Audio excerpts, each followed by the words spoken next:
Assalamu alaikum, урматтуу мекендештер, амансыздарбы? Бүгүн 2019 жылдын 17 январь. Биз Ош шаарындагы Араванский кичи районундабыз. Бул жер Араванский кичи району, Гүл базар мындайча айтканда. Бүгүн 17 январь Ош шаарында күн ачык, чайдай күн ачык болуп турат. Күн жылуу. Сиздер жайгашкан жердеги аба ырайы боюнча, маалыматтар боюнча комментарий аркылуу бөлүшүңүздөр.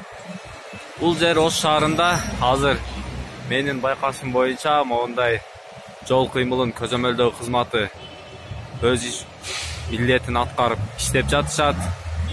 Неправильный остановка болгон, туура эмес токтотулган автоунааларды монтип жүктөп кетип атышат. Штраф стоянкасына. Ал эми бул жакта дагы жол кыймылын көзөмөлдөө кызматы иштеп атат. Алла ыраазы болсун. Мынакейиңиздер.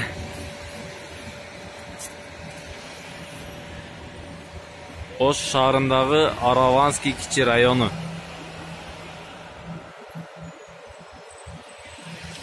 Өзүңүздөр турган аймактагы жаңылыктар боюнча жана ошондой эле аба ырайы боюнча сиздер комментарий аркылуу биз менен бөлүшө аласыздар жана эл менен бөлүшө аласыздар. Анда эмесе дагы бир суроомду кое кетсем, мына азыркы учурда жаңы мыйзам кабыл алынгандан кийин адамдар, ушул эле мекендештерибиз өз автоунааларынын айнегин караңдатып айдап баштады.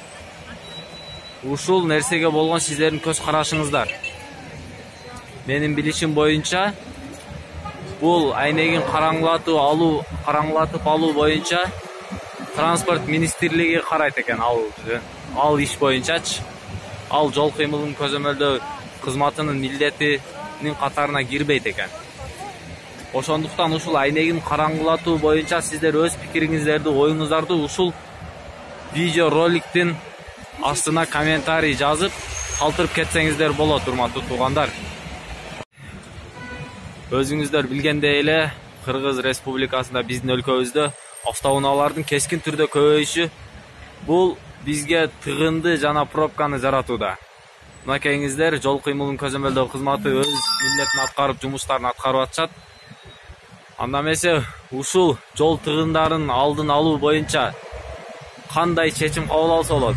Же болбосо өзүбүздүн эле Кыргызстанда жашаган мекендештер кандай жол менен ушул жол тыгынынан жана жолдо болуп жаткан кырсыктардан, ДТПлардан кандай алдын алса болот?